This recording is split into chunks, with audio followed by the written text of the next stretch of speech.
You can trust me to keep your equipment safe.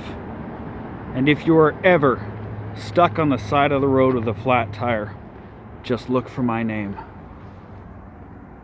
Jack Stowage.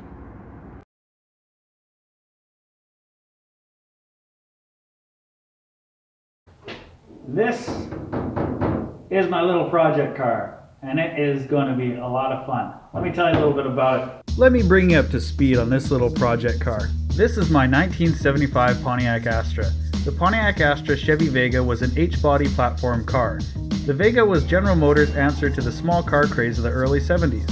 With more people buying fuel-efficient Japanese and European cars, America needed a little car to compete with the fuel sippers of the day. GM tasked John DeLorean to design this car. I found the car on Craigslist, and a very nice lady named Nancy showed me the car. Now at this point I have to apologize for the portrait shot photos and videos. This footage was from a time before I decided to take the documentation of the build seriously. I certainly didn't have a YouTube channel in mind. The car was posted for $1,755. I managed to bring the price down to $1,400 and towed it to its new home. I reassembled the front end to make sure all the parts were there. After that was the task of pulling the engine, and with the help of a friend of mine, we had that motor yanked out of the doghouse within only a few hours. It was 6 minutes till midnight when it rose out of the engine bay where it had been for 46 years. Next was the job of finding a new engine for the car. I took a gamble on a $400 engine from Craigslist. It was sitting on a tire under a tarp outside covered in rat turds. I washed it down with some old gasoline and pulled it apart to check the vitals. After running a magnet in the oil pan and through the old oil and finding nothing, I was convinced this was a decent small block to start with. Through intense parts searching and bargain hunting, I managed to gather all the parts I needed to make this puppy run. A quick modification of the oil pan will allow the engine to sit down nice and low while clearing the front cross member. With a few cans of spray paint and a whole lot of elbow grease, I managed to freshen up the look of the engine, and once it was all together, it looked absolutely beautiful. It is incredibly satisfying making progress on your build yourself, turning an engine from this to this. So I set up a makeshift engine test stand with some gauges screwed into my workbench and fired it up. Check out this video of a little test fire on the engine stand.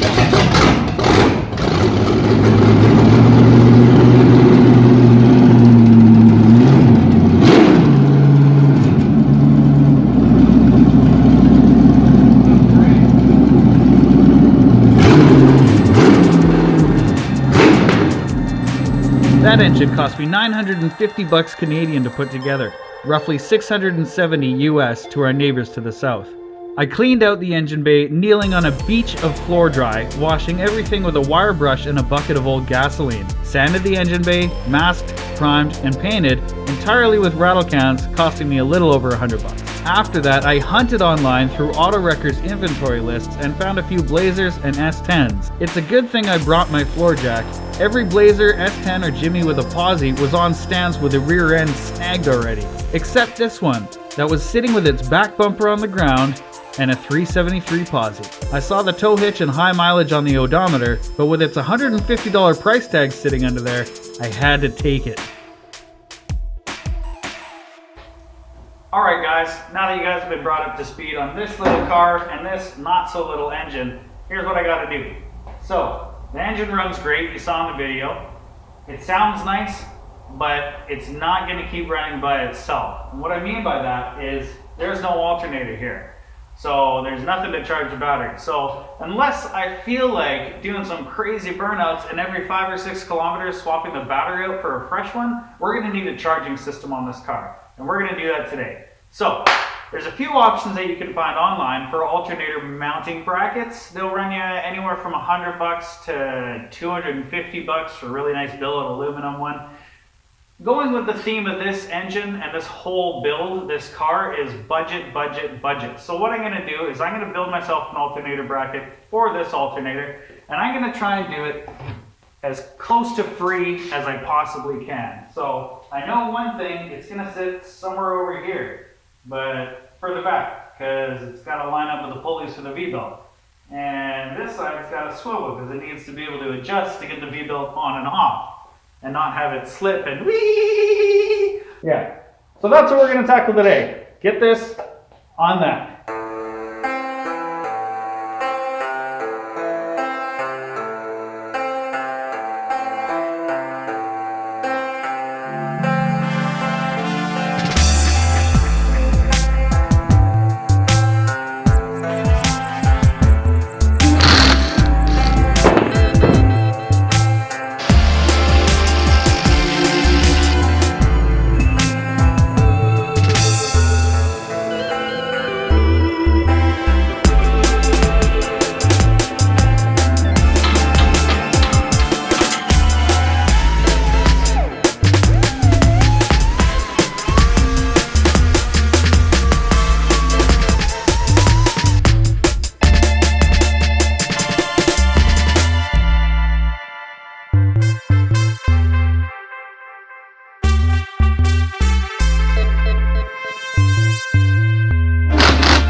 At this point, I had the alternator's factory mounting bracket cut down. The pulleys lined up perfectly, but there was zero adjustment whatsoever up and down. Basically, no possible way you could get a V-belt tightened up. My solution for this was to cut an eye, weld it to the side of the mounting bracket to give a little bit more space for the alternator to move.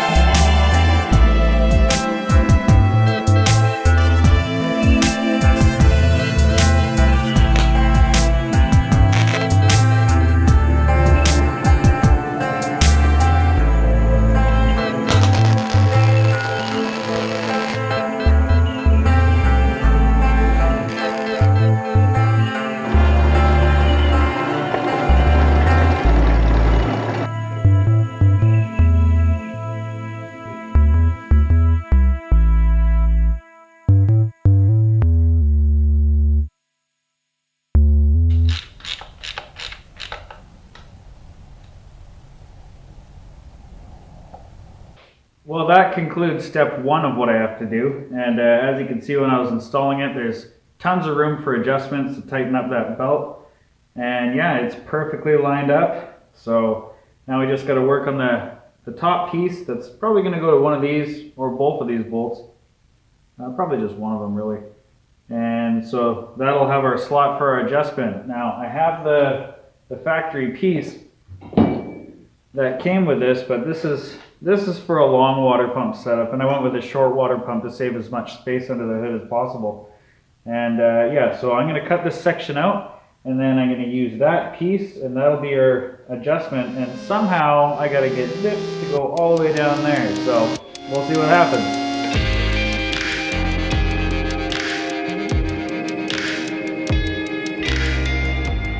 Alright, so I managed to cut this piece out of the factory alternator bracket.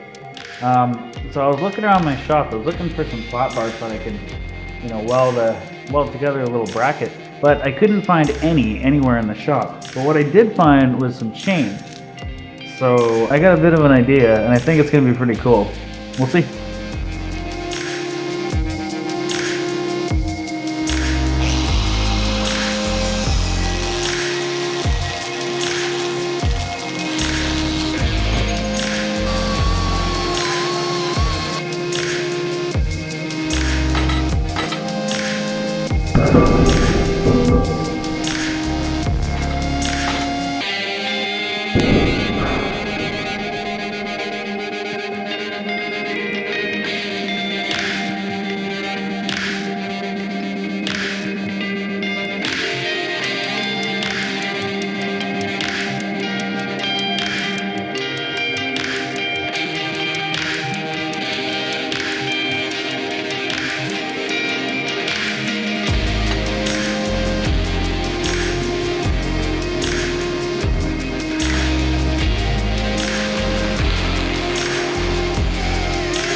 Well, it is now 12:30 at night. Still working away at this.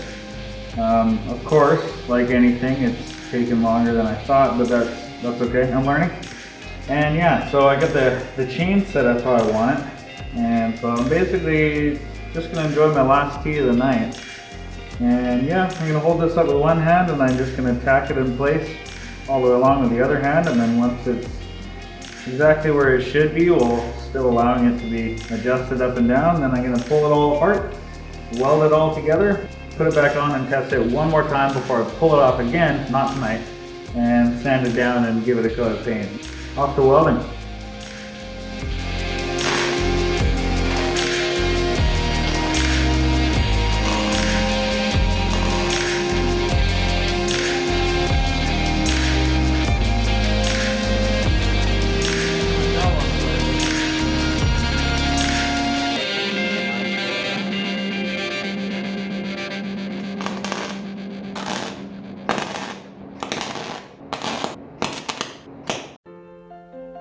Alright guys, well that's it. It is now 1:30 in the morning and this is on there and the bracket looks awesome. It turned out exactly how I wanted it to and it's cool. I think it totally matches the aggressive look that I'm going for with this car. So yeah, it's in. So I've got this is rock solid now. It's all finish welded in the back. So all the links are welded together on the top and the bottom.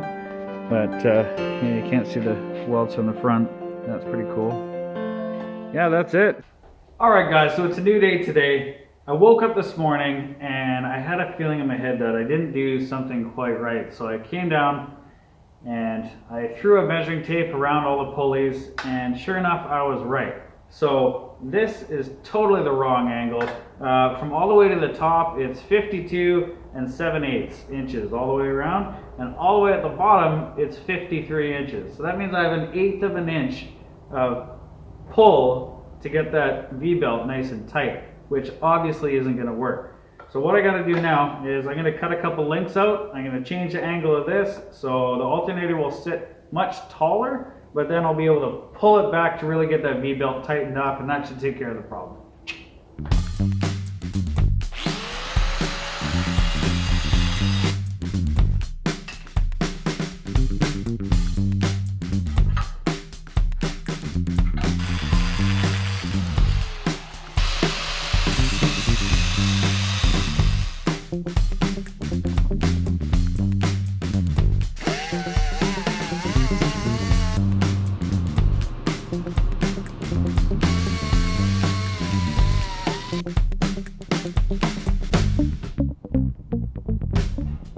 Okay guys, here's the moment of truth. Let's see how we did. Okay, so this is nice and tight. You've got 51.5. It's already looking better. And all the way out. Oh, beautiful. We have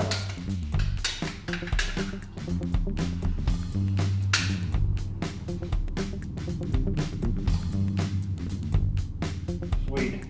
Yeah, that's good. 52 5/8. So we have over an inch of adjustment. So that's absolutely going to be perfect. That's ready to weld.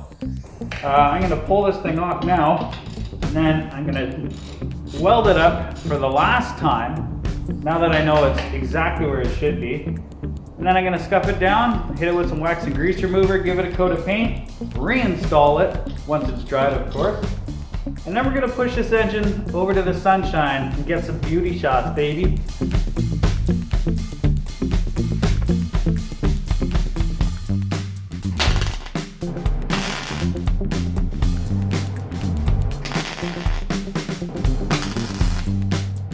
For the record, I always wear my mask while I'm welding, but the strap literally just broke as I went to weld this, so look away folks.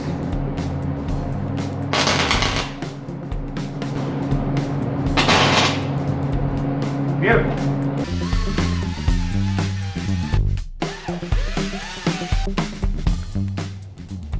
Cool.